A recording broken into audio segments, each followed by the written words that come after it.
हर दिन एक सा नहीं होता और हर मुस्कान के पीछे खुशी नहीं होती। वंदना की जिंदगी भी ठीक वैसी ही थी। सलीके से सजे घर, मुस्कुराते चेहरे और भीतर कहीं एक थकी हुई आत्मा। कभी गुलाबों कहलाकर खिल उठती थी, आज वही झांसी की रानी खुद को ही खोजने निकल पड़ी थी।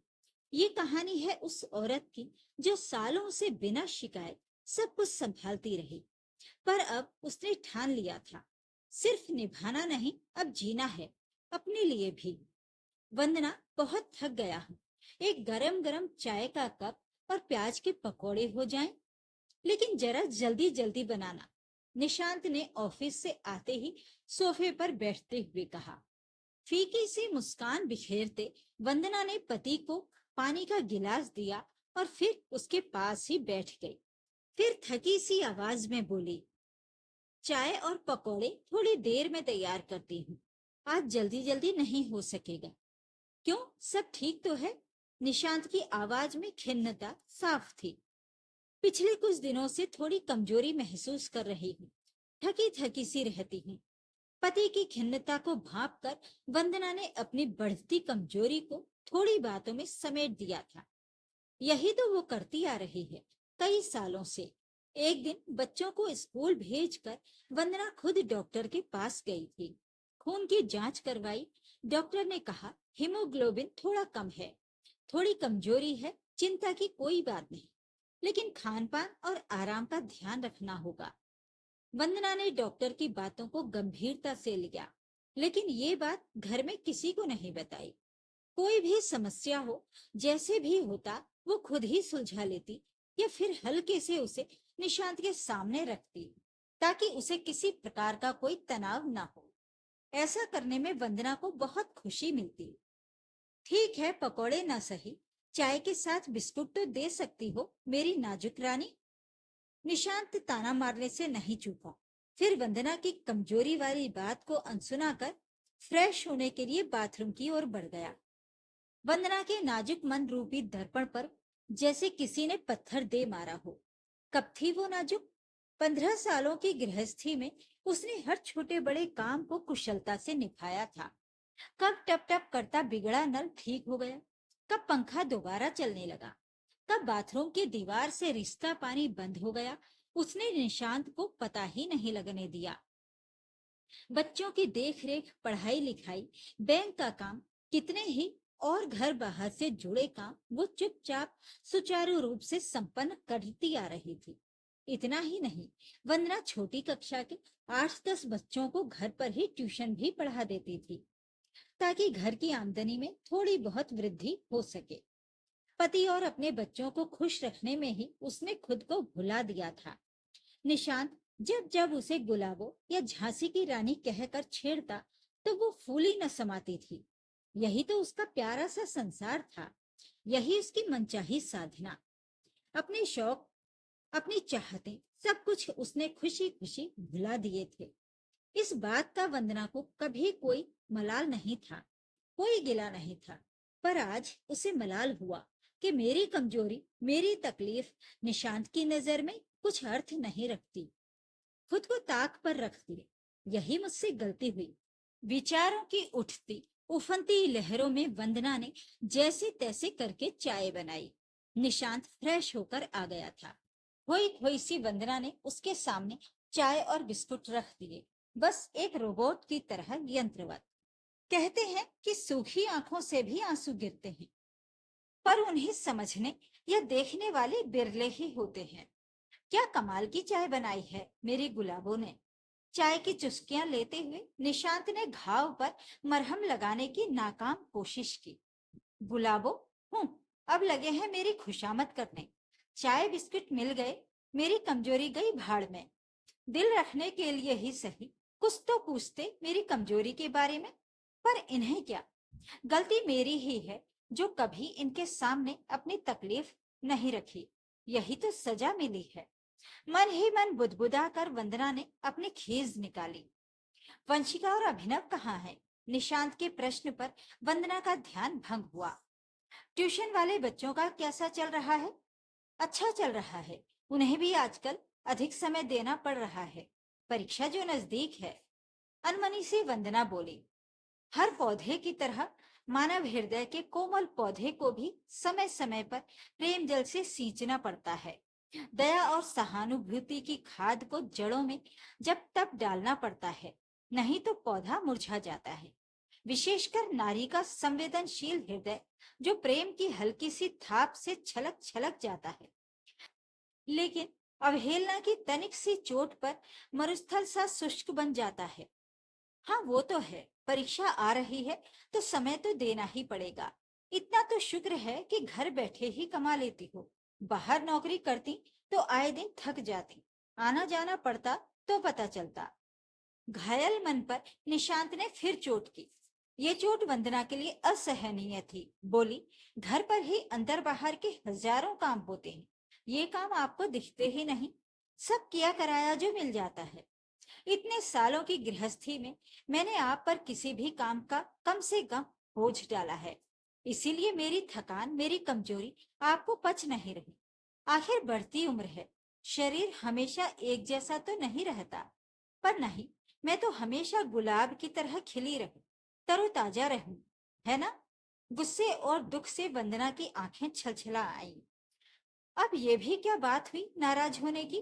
तुम तो मेरी झांसी की रानी हो, कुछ भी कहो, आज भी तुम मुझे पहले जैसी गुलाबो ही दिखती हो। निशांत ने बढ़ती कड़वाहट में मिठास घोलनी चाहिए। रहने दो अपने चोंचले, आपका चेक बैंक में जमा करा दिया था और इंश्योरेंस वाले को फोन कर दिया था। वंदना ने मात्र सूचना दी। ये हुई ना बात। पढ़ी लिखी मॉडर्न बीवी का कितना सुख होता है। मॉडर्न औरत वाकई में चुस्त और दुरुस्त होती है।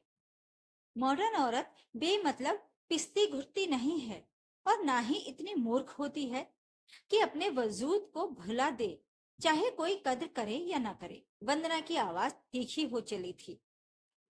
तिल का ताड़ मत बनाओ वंदना, तुम ही एकमात्र औरत नहीं हो जो घर और बाहर संभाल रही हो। इस बढ़ती महंगाई के जमाने में हर सजग औरत कुछ ना कुछ करके पैसा कमा रही है। घर और परिवार में बैलेंस आजकल की औरत को बखूबी आता है। जरा सी सूझबूझ से सब हो जाता है। निशांत ने आग में घी डाल ही दिया। आप कहना क्या चाहते हैं? क्या मुझ में सूझबूझ नहीं है? इतने सालों से क्या मैं झक मार रही हूँ? क्या कमी रखी है किसी भी बात में? बैलेंस ही तो करती आ रही हूँ अब तक। पर सच ही कहा है कि घर की मुर्गी दाल बराबर। वंदना आपे से बाहर हो चुकी थी जब निशांत ने ये कहा कि तुम ही एकमात्र औरत नहीं हो जो घर और बाहर संभाल रही हो और हर सजग औरत कुछ ना कुछ करके पैसा कमा रही है। तब वंदना के भीतर कुछ चटक गया। उसकी आत्मा की दीवार पर जैसे एक और दरार पड़ गई। वो चुपचाप बैठी रही, लेकिन अंदर से तूफान उमड़ने लगा। उसने महसूस किया कि उसके वर्षों के समर्पण, त्याग और निस्वार्थ सेवा को सिर्फ नॉर्मल मान लिया गया है। उसे पहली बार ये एहसास हुआ कि जिसे वो प्रेम समझती थी, वो शायद एक आदत भर बन गया था। एक ऐसा स्वाभाविक लाभ जिसकी कद्र करना अब किसी को जरूरी नहीं लगता था। निशांत के शब्दों ने जैसे उसके अस्तित्व को गौण साबित कर दिया, मानो वो भीड़ में कोई एक आम औरत भर हो जिसका कोई विशेष योगदान नहीं, कोई विशिष्टता नहीं। उसके भीतर की स्त्री, वो स्त्री जिसने हर खुशी, हर ख्वाहिश को अपने परिवार के लिए भुला दिया था, आज पहली बार अपने लिए चुपचाप रो रही थी। बाहर से भले ही वो संयमित दिख रही हो, पर अंदर उसकी आत्मा पर चोट पड़ी थी।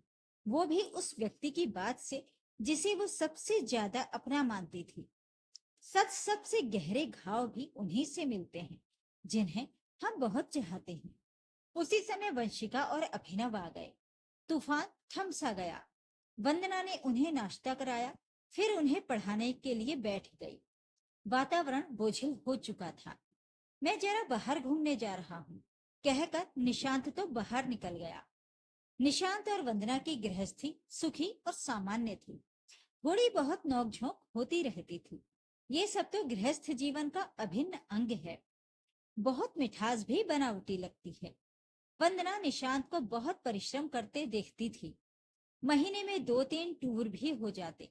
देर रात तक निशांत नए नए प्रोजेक्ट पर काम करता। अपने पति पर वंदना को गर्व था। वो निशांत को प्रसन्न रखने की भरसक कोशिश करती। सच तो ये था कि दोनों एक दूसरे से बहुत प्यार करते थे, लेकिन प्यार करने और दूसरे के मन की गहराई को समझने में काफी अंतर है। दिल महंगी भेंट नहीं मांगता। दो शब्द प्रेम, प्रशंसा या सहानुभूति के ही पर्याप्त होते हैं। भावनाओं का स्थान भौतिक चीजें कभी नहीं ले सकती। क्योंकि वंदना हमेशा खिली खिली रहती, इसलिए निशांत को उसे इसी प्रकार देखने की आदत हो चुकी थी। उसने कभी इस बात को न जाना न समझा कि वंदना हर काम को कैसे कुशलता पूर्वक निपटा लेती है। बहुत कम ऐसे अवसर आए जब वंदना ने अपनी परेशानी निशांत को बताई। प्रेम विभोर वंदना से शायद जाने अनजाने यही गलती हो गई। उसे महसूस हुआ कि बिना शिकायत के सब सहते जाना उसकी सबसे बड़ी भूल थी। आज झगड़े का मूल कारण भी यही था। कुछ दिनों बाद उसकी कॉलेज की सहेली मीनू उससे मिलने आई। दोनों की लंबी बातचीत हुई। मीनू एक स्कूल में पढ़ाती थी। उसने वंदना से कहा, तू तो मुझसे ज्यादा समझदार और मेहनती है, क्यों नहीं कुछ कर लेती? बच्चे बड़े हो रहे हैं, खुद के लिए जीना भी सीख। यही वो पल था जब वंदना ने खुद को पहली बार किसी नए सफर की ओर मुड़ते देखा। एक शाम वंदना थकी हुई थी और किचन में बैठी थी। तभी वंशिका ने देख लिया। मम्मी, क्या हुआ? वंदना ने बात टालनी चाहिए, लेकिन बेटी का एक वाक्य दिल में उतर गया। आप हमें हमेशा समझाती हैं, हमसे बात करती हैं, पर खुद की बात कभी नहीं करती। कभी तो अपने लिए भी सोचिए मम्मी। उस रात वंदना को नींद नहीं आई। उसने तय कर लिया, अब अपने लिए जीना शुरू करूंगी। वंदना ने चुपचाप एक स्कूल में आवेदन भेजा। जब इंटरव्यू के लिए बुलावा आया तो दिल जोर से धड़कने लगा, लेकिन उसने ठान लिया था, अब पीछे नहीं हटूंगी। इंटरव्यू के दौरान जब प्रिंसिपल ने कहा, आपका आत्मविश्वास और अनुभव दोनों स्पष्ट झलकते हैं, हम आपको जरूर लेना चाहेंगे, वंदना की आंखों में चमक आ गई। इतने सालों बाद किसी ने उसकी मेहनत को पहचाना था। रात को डिनर के समय पति पत्नी चुपचाप से थे। अंदर की पीड़ा जो थी सो थी। बच्चे स्वभाव के मुताबिक चहक रहे थे। पापा, मम्मी ने आज दम आलू कितनी स्वादिष्ट बनाए हैं, वंशिका ने चटकारे लेते हुए कहा। हाँ बेटा, बहुत स्वादिष्ट बने हैं, निशांत ने स्वीकार किया। अभिनव भी वंदना को अपने विज्ञान टीचर और स्कूल की विज्ञान प्रदर्शनी के बारे में बता रहा था। वंदना भी जैसे तैसे बेटे के उत्साह में भाग ले रही थी। बच्चों का भोलापन वास्तव में कल कल करते निर्मल शीतल झरने जैसा होता है, जो पति पत्नी के गिले शिकवों के जलते बुझते अंगारों को शांत कर देता है। डिनर समाप्त हुआ तो बच्चे अपने बेडरूम में चले गए। वंदना ने जल्दी से बचे काम निपटाए और कपड़े बदलकर निशांत की तरफ पीठ करके लेट गई। निशांत लेटे लेटे अपने मोबाइल पर अपने मनपसंद यूट्यूब चैनल टीडी कहानी वॉइस पर कहानी सुन रहा था। 11 बज रहे थे। वंदना के लेटते ही निशांत ने मोबाइल एक तरफ रखकर बत्ती बुझा दी। नाराज हो क्या? निशांत की आवाज में मलाई जैसी चिकनाहट थी। वंदना चुप रही। कांटा बहुत गहरा चुभा था, पीड़ा हो रही थी। वंदना, कल शाम को मैं टूर पर निकल जाऊंगा, 2-3 दिन के बाद ही आऊंगा। तुम बात नहीं करोगी तो कैसे चलेगा? मेरा सिर दुख रहा है, आप सो जाएं, वंदना ने टालना चाहा। लाओ, मैं तुम्हारा सिर दबा दूं। निशांत वंदना को मना रहा था। वंदना अब तक मन ही मन कोई फैसला ले चुकी थी, इसलिए प्रतिकार किए बिना उसने करवट बदली और निशांत की ओर देखा। निशांत ने समझा बिगड़ी बात बनने लगी है। वो वंदना का सिर दबाने लगा। अच्छा है, होने दो सेवा। वंदना मन ही मन मुस्कुराई। मन हल्का हुआ तो आंख लग गई। निशांत भी हल्के मन से सो गया। अगला दिन सामान्य ही रहा। निशांत ऑफिस निकल गया, बच्चे स्कूल चले गए। वंदना रोज के कामों में व्यस्त हो गई, पर कल रात उसने जो फैसला लिया था उसे भूली नहीं थी। शाम हुई, बच्चे स्कूल से लौटे और निशांत भी ऑफिस से आ गया। कुछ खा पीकर निशांत टूर पर निकल गया। निकलने से पहले वंदना को आलिंगन में लिया बच्चों को प्यार किया, सब ठीक ठाक था। हमेशा की तरह 3 दिन बाद निशांत सुबह 9 बजे घर लौटा। बच्चे स्कूल जा चुके थे। वंदना ने हंसते हुए स्वागत किया। आप नहा धो लें, तब तक मैं नाश्ता तैयार करती हूँ। निशांत को लगा सब पहले जैसा नॉर्मल है। दिल को सुकून मिला। निशांत जैसे ही तरोताजा हुआ, वंदना ने उसके सामने गरम गरम चाय और प्याज के पकौड़े रख दिए, साथ में पुदीने की चटनी। मैं जानता था मेरी गुलाबो कभी बदल नहीं सकती। निशांत बहुत खुश था। कैसा रहा आपका टूर? अच्छा रहा। बहुत काम करना पड़ा, पर मैं संतुष्ट हूँ। ऑफिस कितने बजे जाना है? दोपहर 3 बजे निकलना है। थोड़ा आराम करूंगा। तुम अपनी कहो, क्या क्या किया इन 3 दिनों में? निशांत ने पकौड़ों का आनंद लेते हुए उत्सुकता से वंदना की ओर देखा। बहुत कुछ किया। वंदना के चेहरे पर रहस्यमयी मुस्कान थी। बताओ तो सही। एक स्कूल में इंटरव्यू देकर आई हूँ। पार्ट टाइम जॉब है। 6वीं और 7वीं कक्षा के बच्चों को अंग्रेजी और समाजशास्त्र पढ़ाना है। मेरी ही पसंद के विषय हैं। इंटरव्यू? ये सब क्या है? निशांत सकपका गया। हाँ, इंटरव्यू। नौकरी लगभग तय है। अगले महीने से जाना होगा। मेरी 1-2 सहेलियां भी वहां पढ़ा रही हैं। वेतन भी अच्छा है। मेरी सहेली ने ही मेरी सिफारिश की थी, इसीलिए बात बन गई। वंदना ने डट कर अपनी बात कह डाली। वो जानती थी कि निशांत को ये बात अच्छी नहीं लगेगी।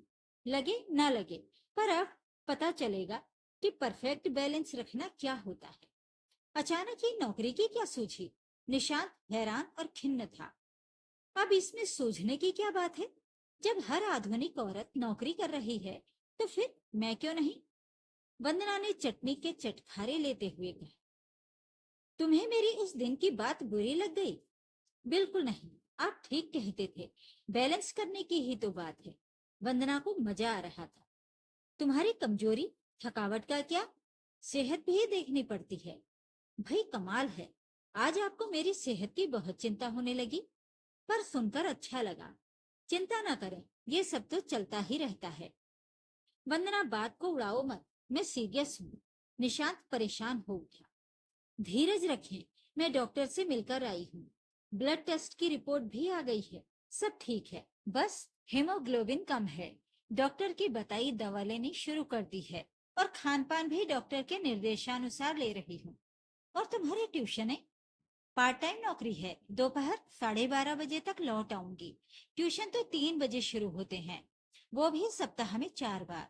मेहरी फुल टाइम सुबह से शाम तक आ जाया करेगी। बच्चे तो शाम 5 बजे तक ही लौटते हैं। स्कूल मुझे सप्ताह में 5 दिन ही जाना है। शनिवार रविवार छुट्टी रहेगी। सब बैलेंस हो जाएगा। वंदना मोर्चे पर डटी रही। तुम जानती हो, अगले महीने बड़े भाई साहब और भाभी आ रहे हैं। निशांत ने हारे सिपाही के स्वर में कहा। ये तो और भी अच्छी बात है। भाभी जी तो बहुत सुघड़ हैं। मेरी बहुत मदद हो जाएगी। वे भी थोड़ी बहुत घर की देखभाल कर लेंगी और भाई साहब बच्चों को गणित और विज्ञान पढ़ा दिया करेंगे। इन विषयों में तो वे माहिर हैं। वंदना आज घुटने टेकने वाली नहीं थी।